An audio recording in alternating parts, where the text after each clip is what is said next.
Hey guys, sorry about that. It looks like my computer decided to totally freeze up all of a sudden. I'm not sure why it did that. Um,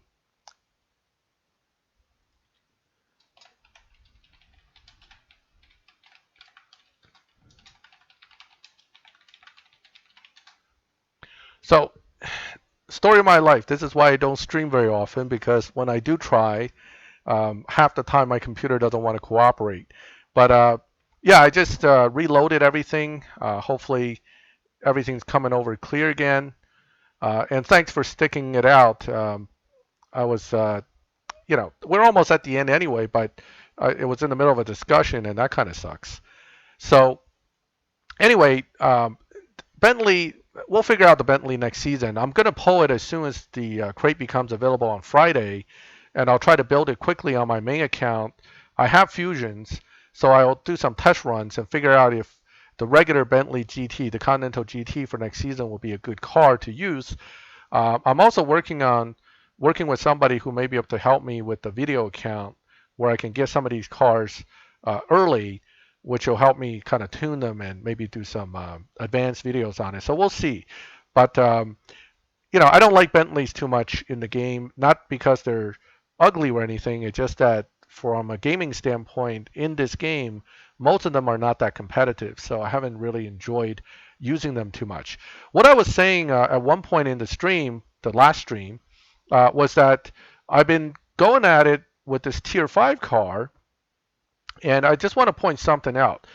I've been saying this a lot in my other videos up to Tier 4 that if you beat the ladder, you will beat the boss, right? Uh, Apparently in Tier 5, they throw you a little bit of a curveball because I beat the ladder, and the last run on the ladder was only a 12.2. I know from a chart that I downloaded that Shacks actually should be running 11.9. That means this ladder, just beating this ladder, doesn't guarantee I can beat Shacks. I may still be short and may actually end up losing. Now, the LB, I've stripped a total of 4 Huracan this season. So 4.4 million spent. Uh, And I've added those fusions to the car, including getting lucky on one stage 6. So this car is stage 5, missing most of its fusions, and one stage 6.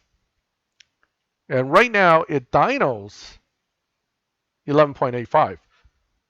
The problem is this shark doesn't like to get under dyno, not without tricking it. And if you trick tune it, it doesn't count because you're still not going to run that much faster. So for Shacks, this is cutting it too close. I'm going to wait for 1 more million and get one more Huracan from the dealership, strip that, add those parts. That should push me to a 11.7 dyno. Then I will take it on. Do I have max video for Huria BC? Zoocar does. You want to look at Zoocar or Adreno A88. Those are the two guys that always have max car tune and shifts. If you're using that for Showdown, their shift pattern is what you want to learn because that BC has a weird thing where you have to literally launch, get into second almost instantly, and then nitrous in third, and then all near perfect shifts from there. So it's kind of a weird car to work with. But look up Zoocar or Adreno A88. They both have videos, I think, on that particular car. And you can get different perspectives from two different guys that are doing close to world record runs to see, where you can go. So, well, I mean, I like the LB Huracan for stage 6. Oh, all the stage 6s for the Bentley? Well, that's pretty good. Then you should have no problem. But the LB Huracan actually is pretty easy to get all stage 6s for too, and it's a good car. So, I actually like this car for that purpose. It's really good about, it's easy to get parts. It runs as quick as the regular Huracan, a little bit quicker. So you're talking 8.2 car fully max. So it's a good car. But this one, almost ready for Shacks. I'm pretty sure by end of the season, I will take down Shacks and put that video up. And then from there on, it's a matter of then calculating how to get myself into Tempest at the minimal cost possible. I do have this thing here, which can be used to get the license, but again, it's pretty expensive to build the Ferrari, but at least I can get fusions. I still don't have any Tier 4 cars other than a store-bought Nissan GTR, which is a car I'm not going to put fusions in, or stage 6s on. So that's going to require some keys. So that's going to be the key pull for next season. It's going to be the silver keys. I'm going to keep saving. Now, I'm over 750, so I'm guaranteed the Bentley next season. And I'm going to keep saving up bronze keys because I need them. And then ultimately, this, even though there was a time 20, I didn't waste the keys. I just don't want to waste them on some 3-star cars I may not end up building. So, yeah, the Shark actually isn't that bad a car. You know, I'm gonna try. So don't. Let me see if I can get my main account loaded up onto this stream instead of just the second. I mean, this is the newest account because I wanted to show you guys real quick, if I can, the Shark. Let me see. See if I can get the Shark. Because the Shark actually is an interesting car, right? Most people don't like it because in live racing, it's kind of hard to beat dyno with it. But it's actually, with a little bit of a part tweak, you can actually beat dyno with it, and it beats it pretty well. So let me see if I can switch scenes here.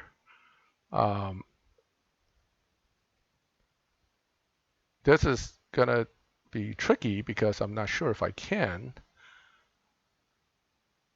Let's try it this way. Hold on. Oh, yes, it switched right over to the other one. Good. There we go. Now we're loading my main account. There's your BC, okay? And the BC is fully maxed. I actually used the tune. I think it's the same tune that Zukar showed. So this is what I was playing with a little bit in Showdown. So this is kind of the tune that was shown. Now he was shown 2111 Evo, which I can't seem to duplicate. I actually set the car back to stock and then back to full because sometimes it's a little glitchy like that, but I just couldn't get that. But then this is the Showdown card I'm going to use. But talking about the Shark, let's go look at that real quick. I've been using the Shark a little bit as my lobby swapper for making some quick points. If I can locate it, it's probably on the end here somewhere. Oh, right here.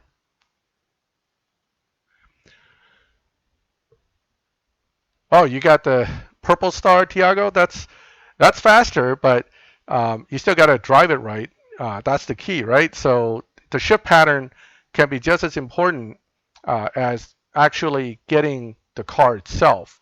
So even if you have a fully maxed car, if you don't have the shift pattern down, you're still going to lose. And for some devices, it's real hard to do these shift patterns. Now, the interesting thing about this car is that, and I'm giving away my secrets here, okay? Because I've been racing people with this car in live and kind of sneaking by them. So stage 5 body, that's the secret. Because with stage 5 body, this car beats dyno. You can trigger a dyno beating tune just by having stage 5 body, and this car will do something like a 9.1 dyno, but we can now run it. So it'll actually run 8 point something, which allows you to basically be very competitive in live. Now, the problem with having the car this upgraded and running under dyno is, of course, you're going to get bumped really easily. So you don't want to run it too hard. You're going to have to actually slow down for most of your opponents so you don't beat dyno by too much. This isn't a big dyno beating tune. This is just a little bit. And I did that on purpose because when I'm this close and running slightly under, it's good enough to kind of win. Hey, Razor, how are you? It's good enough to kind of win in that lobby without putting me at the risk of being bumped too quick. If I want to make it greater, I can by dropping other parts. I can actually make this car beat dyno by about half a second, but at that point, your risk of getting beat becomes much greater. So that is just kind of a tip I'm giving as part of this live stream, that don't always focus on beating dyno by too much. And the higher the the higher the PP point, the more likely the car gets bumped. So this is what people would call a lobby edge tune. You're kind of putting the car on the edge of the lobby and then going from there. I'm doing good. I'm having a great time here. I crashed once. That's why we're kind of off topic now, even though the stream still says CSR2 First PC Cup with new account. We actually finished that, then crashed, then I reloaded. So this is round 2 of the same stream, but not really talking about the PC Cup anymore because it's already done. So I'm just kind of talking about some cars that people always ask questions about. So one of the things I also want to show you is this. When we mentioned a little bit earlier about what I call low performance point high evo cars, okay, the DB11 is a classic here.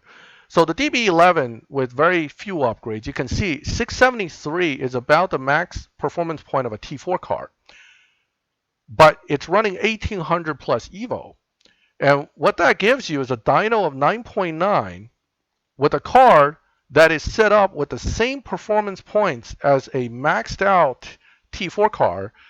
One of the fastest in the game would be the NSXR with the elite upgrades, but the elite upgrades give you that push. But generally speaking, when you lobby this car, because it is such low PP point and high evo, you will lobby generally pretty favorable.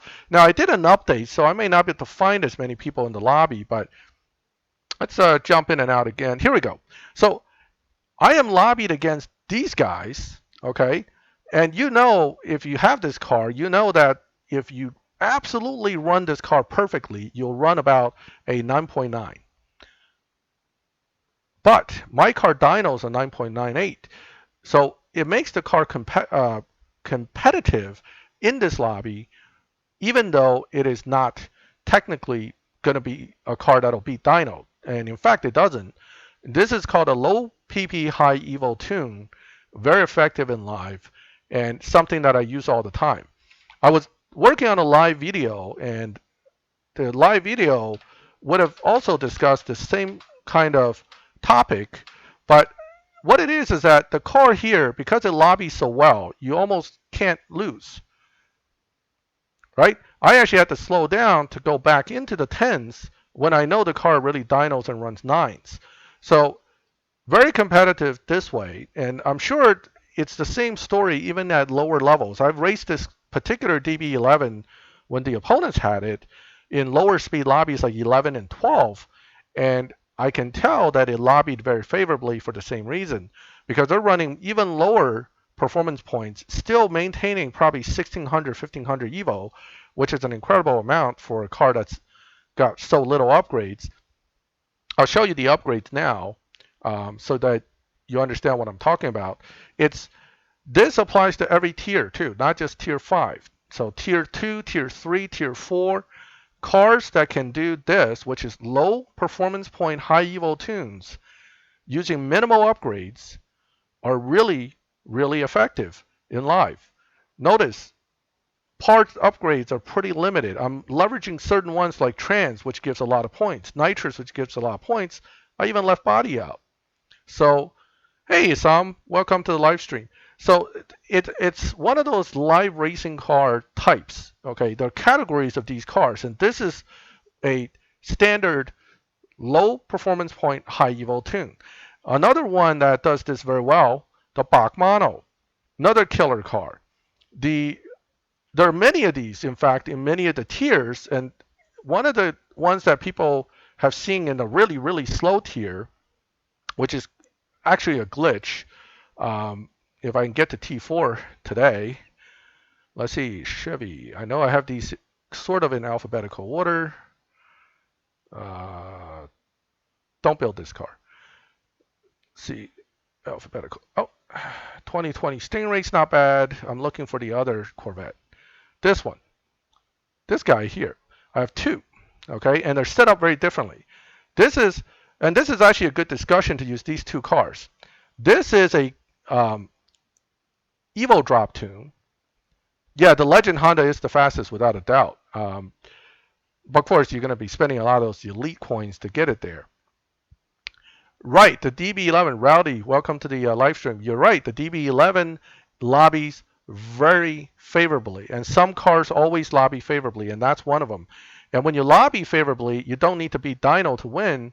As long as you set it to an edge of a lobby somewhere, you almost can't lose. And I never take a DB11 lightly when I face one, for that reason alone. Now, the Corvette Z06 is an interesting car. I'm not recommending you use this in live. I'm just saying it's an interesting car for the purpose of this discussion, because it has both kind of weird tunes that you can do to it.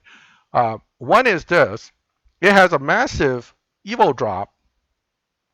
If I can trigger it somehow to give it back to me. Here we go. So it has a massive Evo drop tune where it goes from a relatively slow, I need to put this max to show better, but its max time is actually like a 12.1, okay? But if you do the Evo drop, you'll lose Evo and it'll dyno 13.7. So it'll beat dyno by almost a second with this kind of a strategy, which is an Evo drop setup.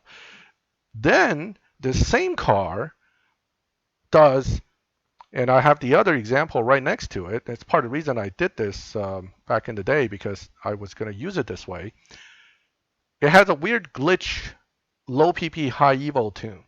Not a fast car by any means with this tune or setup, but basically with certain parts only installed, and you can go to stage 6 nitrous, it won't change it that much. Hold on, let me try to get that, refit it. It'll only bump it up a little bit. It'll make it a little different. This is probably the setup a lot of people actually use. What happens is that it's lower than a stock T4. This PP point is so low that it's actually a glitch.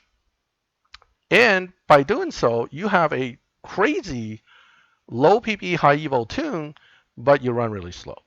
So yes, it's good, but you're in the lobby with like 16-second cars, but you almost never lose.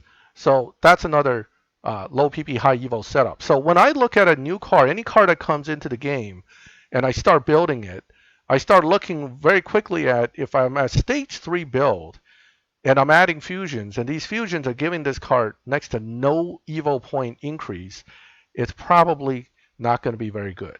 And therefore, I just abandon those pretty quickly. Some cars, eventually when you upgrade enough, you can always tweak it back a little bit, and you still beat dyno, but then that strategy is always risky when it's in live because you get bumped a lot easier. Low PP, high Evo cars in SX, the Fast and Furious cars, the RX-7, these guys are, I see a lot of them in the lobby, and that's why you see a lot of them in the lobby. People wouldn't be using these cars if they always lose. They're winning with them, and that's why they bring them into the lobby, because they know they can win with them. The cars the next group that I like, after the low performance point, high Evo group, is what I call the natural dyno beaters, meaning these cars beat dyno just as long as you shift them right. And one of the favorites is this guy right here in T4, in attack, beats dyno, just got to shift it, lobby's pretty fair, therefore it's a winnable car in live, and I see a lot of people using it.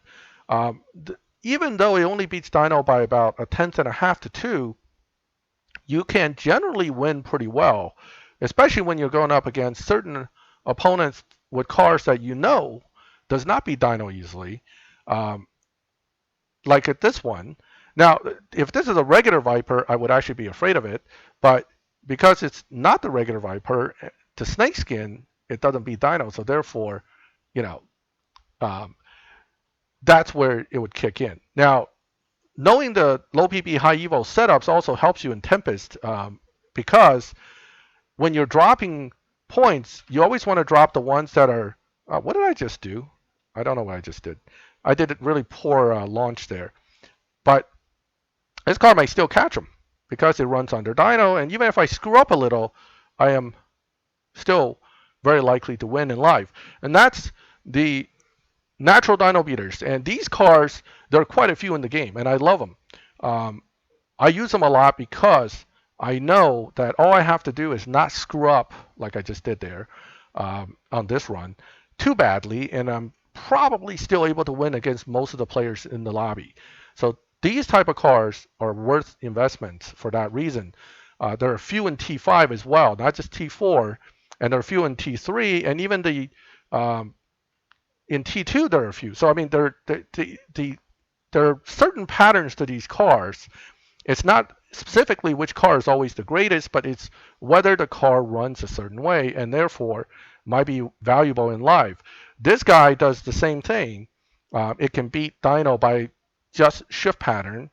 And another good one, which I think I accidentally bumped, but I'm going to see if I can run it without embarrassing myself. Let's see. Ford. We need to get to Ford. Wait, Ford is after Ferrari, so Ford is over here somewhere. Ford. That's the one. This guy. So the Roush Stage 3 Mustang is another one that drives just like that Nissan Attack. It beats dyno from shift pattern, full Evo tune. Now with cars like this, you still want to set them to a particular lobby, so you may want to drop certain parts just to avoid falling on the slow end of a lobby, and try to end up at least in the middle or the top end. But if you're too close to the top end, you get bumped too easily. So you want to be careful which way you push the tune. But again, keep in mind, you still want to use the lowest possible performance points at the particular lobby that you sit in. All right, so let's hope that this car is not bumped, and therefore I won't embarrass myself too bad. Oh, went to second too quick again. All right, I may lose this one because that RX-7 is not exactly a shoddy car. So, oh, come on. Oh, yes, I got it. When you screw up and still win, that's a great feeling. So 11.3, I should have been running a 11 much lower time than that on that run. I'll do another race. I shifted out of first too quick. That's a problem when you use so many different cars. You start to get confused. I've been using the GR Supra for all those PC runs, and you jump out of first really fast in that one. Okay, so this one you want to stay in first a little longer and then go to second, nitrous in third. But this, again, because it beats dyno kind of naturally, it's a really good car for live racing. I've seen a lot of these in live as well. Let's go. Okay, let it run a little. Now it won't bog itself when you go into the higher gears. And it'll start pulling in fifth really hard. And then I got to go into fourth and slow back down. Because if I keep pushing as hard as I can, it'll get this car moved out of this lobby really fast. So, I got lucky on that first one. Yeah, I barely eased past that RX-7. So, the trick to staying in a lobby, again, is understanding how lobbies... Oh, Wayne's in here. Oh, I'm going to text him. This guy, he's swapping... Oh, he's swapping with himself. Never mind. But...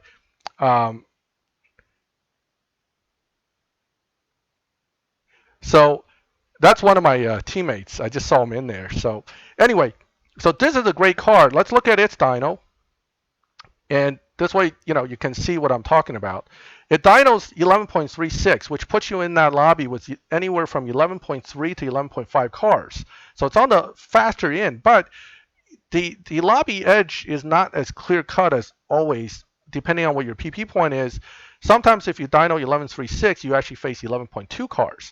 So it's a little bit vague in that sense. I know there are charts floating around that seems to be pretty on point, but understand that your car may bump one or the other way because of the higher PP points, lower PP points, your Evo settings, etc. And some cars just lobby really poorly. So all those little things affect live racing and how you might want to set your car up to go into live. So this is, again, another what I call a natural dyno beater. I love these. Another good one is the 66 Heritage does it, but this car for some reason just gets bumped almost immediately, and I have a hard time keeping it in the lobby. Probably because, as you can see, to get a decent Evo, you need a much higher PP point, and that affects it. I'm looking at the YouTube version of my stream, and it looks like it's lagging by almost a few seconds. Is my voice kind of ahead of what you're seeing on the screen, or is that just something I'm seeing on my end? Because I don't want to jump too far ahead of when you're watching something that's coming in later. So one other one I did a video on as one of the cars I like to use, and this is the Lamborghini Lb Aventador. Very good car. I probably have done over 1,000 miles with this car, and for the most part, it's never moved from its lobby, and it's one of those cars where unless somebody's running a car that's a dyno buster, it's very hard for me to lose. Okay, even against some tier 4s. Now, I tend to hang out in the 10-second lobby, and there's a reason I do that. It's because if I see tier 4 cars that I know cannot run much under 9s, I know I'm still in the right lobby. But if I only see tier 5 cars, I may have to start worrying because I probably got bumped. So that's a good way to kind of gauge if your car was bumped. Now, if you're in the 9-second and up lobbies, you're not going to see any tier 4 cars. Then you just have to run people to figure out what lobby you're actually in. So here's the Eclipse. The Eclipse right here is a very good live car as well. So this shouldn't be an easy race for me, but it may not be a hard race depending on how he is tuned and whether he's missing fusions. Everybody gets ahead of me, and then I hit 5th, and then I slow down. So that is how the LB works. You have to launch late, and then you pull on people near the end. So 10.3 dyno, I'm running a 10.24. Very easy to... the McLaren F1, how do you get the car? If you finished restoring all 14 cars that you have to restore as part of the Legend series, you get the F1 right after the last one is restored, which is the S7. Once you restore the S7, you get the F1, and the F1 cup opens up, and you run that to get the parts for the F1. The thing about the Legend, obviously, is you have to, the hardest part is getting through Legend Never Die. If you get through that, you should be all right from there, basically. It's just a matter of, at that point, grinding out the tokens to get the cars restored. Now, the car here, this one, that Lamborghini Countach usually has a pretty high top end. He's talking about the F1 LM. Yeah, I'm not even going to try for that car in the sense that if I had to elite all my legend cars to the max level, the game might not even be around by then. So I don't know. That one, you have to literally upgrade elite levels on every legend car and max them out. So if somebody's running around with one now, they're either really, really rich or really lucky rich, but probably most likely they have connections. And we won't talk about those connections, but they usually involve $5 specials. All right, so here we go. This is another tough card generally for tier 5s to face in this particular lobby. This is the Evolution. But again, I'm pretty confident I'm going to pull past them, and I did. So, but now I'm kind of pushing my car a little more than I would like. I'm doing, low 10.2s when my dyno's at 10.3. If I keep going like this, I'm going to start facing faster and faster cars. It's going to get trickier and trickier. And eventually, I'm going to move lobbies. And I don't want to do that if I can avoid it. So sometimes you just got to take a loss. I mean, the reality of this game is you're not going to win them all. Even if your car is set up to beat dyno by 10 seconds, if you try to win them all, you're just going to end up losing. So you just want to, kind of stick with it. Now, he was looking at the fact that he was ahead of me near the end, but I could shift into 6 and still pull past him. But I choose not to. I left it in 5th in that last round. So again, I can push the car a little more if I let it go into 6. I just don't want to do that too often. So LB Aventador, another great car, beats dyno, runs in live. You know, if you set it up and you're not pushing it into the really fast lobbies, it's very hard to lose with that car. It would, oh yeah, Rowdy, it would take years. I mean, when I looked at the requirement chart somebody posted on Facebook, I basically threw my hands up and goes, forget it. I'm just when they sell that car, I'll buy it. You know, because it's not gonna happen with Elite. I'm not even gonna try for it. So that's the second class of cars, right? You have low performance point, high evo. Then you have natural dyno beaters. Then you have the next group of cars, which are uh, the most common ones that people figure out, which are the uh, park drop or cliff drop dyno cars that basically beat dyno because you're tweaking between final drive and tire. They are cars that beat dyno because you force them to beat dyno. And there are quite a few of them out there. In fact, they cover probably the biggest range of cars in the game. I would say easily 80% of the cars in the game can use this technique in some lobby. That doesn't always mean that you can do it maxed. It doesn't always mean that you can do it when you don't have many upgrades. But somewhere along the line, a lot of these cars can bust dyno. And this is the classic one that everybody remembers. If you played 3 years ago and you ran into this car in the lobby and it raises you 200K, nobody accepts them. Okay? The reason being that this is one of those cars that just by doing this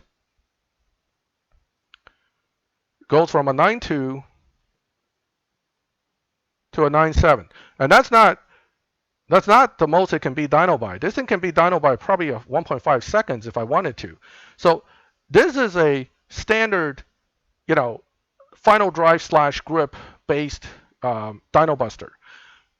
Another really famous one, which many people have already killed and never bothered to reset, is the Camaro under pressure. The under pressure Camaro was well known for doing this. In fact, its Max Evo, I mean, not Max Evo, Max Tune is a dyno buster. So that's another one. So these cars are really crazy dyno busters. They're great when you first bring them into live because you're going to wreck everybody because you're running so far under dyno. It's silly, but Natural Motion's onto you. They know people are doing this. So they made it so that the game tracks every run you make in the live. And the more you beat dyno by, after a few races, it adjusts how you matchmake. So if you beat dyno by 0.2, 5 times, I guarantee you, your car is going to get moved into a faster lobby that runs 0.2 faster. This is how you essentially make the car unwinnable after a while. And this is what we say when we say you killed your car. Because you're running too far under dyno and you're doing it too aggressively for too long, computer picks it up, too bad, you're done, go get a new car. Theoretically, to win every race in this game and never lose, you would always use a dyno buster and a new one every time you race, and you would either reset them or do something. But here's the problem. You can't reset without losing. So to not lose a race in this game is pretty much impossible. You would have to buy basically nothing but A-bars and then keep your fingers crossed that you never face a guy that can beat that car and then, you know, sell that car after 5 races every time. It's just kind of silly. So understand that you cannot win everything in live. It's just not designed that way. You're going to lose. Deal with it. I'm not against swapping, and I've done a video on that. I think it's very efficient. And if you're not quite ready to figure out cars tunes where you don't have the fusions, you don't have the cars, don't be afraid to put a swap symbol on and swap with people, make points. Because in the end, all I want to do is get my points, earn my new milestone car every season, so there's a reason for me to keep playing, right? So that's something you need to keep in mind. These different cars beat dynos in different ways. They're all good, and there's nothing wrong with, you know, if you're not winning, swap a bit. Sometimes swapping, and if you run dyno and not under for a while, you get your car reset that way too. So it's not a bad thing to do. And finally, another type of dyno beating car that I like is a car that basically has variable dyno beating based on where you put the final drive. There are not that many of cars that can do this, and it's great when you find one and you build it, because what happens is it'll say 10.7, you know what it can do max, which might be a 10.4, and basically it beats dyno by more the more you go this way. So it doesn't require a cliff drop. It doesn't have a major evo drop. It literally just beats dyno because the gears change. That's great. You can't beat that. So the beauty of this car is, of course, then you can adjust how much you want to beat dyno by, and this way you can always control your variances in lobbies. Now, obviously, if you beat dyno by a little more, you'll win a little more often in the beginning, and if you only beat dyno by a little bit, you might have a harder time winning. But watch where you tune it to as well. Obviously, 10.4 is not a great spot. I would rather either be at 10.3 or 10.5, but if you can beat dyno by a tenth or two, you're usually pretty safe. So the Audi RA V10 Plus is, again, a good live racer for that reason. So there's so many cool cars, so many different effective cars. So one of my really most enjoyable moments is when I go into live and I see a lobby and it's all different cars. Part of the reason I don't like to go into 7-second lobbies, 8-second lobbies is because generally I see the same 3-4 cars. They're all busy swapping, and there's no real variable with the tuning at that point. Your car's fully maxed. It's not as much fun for me. I get more enjoyment from the 9-second and slower lobbies simply because I can tune a car to win.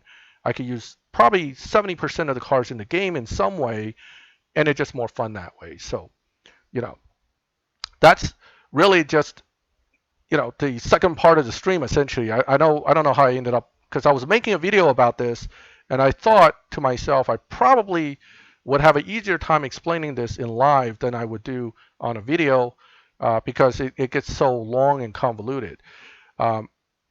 At this point, we've been live for like another hour, so I think people are probably getting tired and out of popcorn. So I'm going to go ahead and end this here. If you guys have any questions, I am working on a live racing video, which will go over these same topics again. So don't worry about that if this is all kind of, in one ear out the other, where you fell asleep. I'll get you another video to discuss it with a little better organization, hopefully. I hope you guys enjoyed joining me for this live stream. Again, I'm sorry I had that technical issue right at the end of the PC Cup, but I'll try to figure out my computer, and hopefully we will see each other again. And anytime you see me in live, if you see two of my name in live at the same time, I'm probably on a wild card, and that's probably why I won't race you, where I'm always busy. But if I only have one car in a lobby, then I'm probably either testing tunes or I'm actually looking for racing, so I'm happy to race with anybody. I don't get upset when I lose. So, if you beat me, it's not a problem. I don't get upset. And if I swap with you, I usually give you like money at the end. So it's not to take your money. That's just thank you. All right. So thank you. And I'll catch you guys another time. I'll probably do another live stream in a week or so when there's a fun event to do it with. All right. Thank you for joining me, guys. Have a good one, and I'll catch you next time.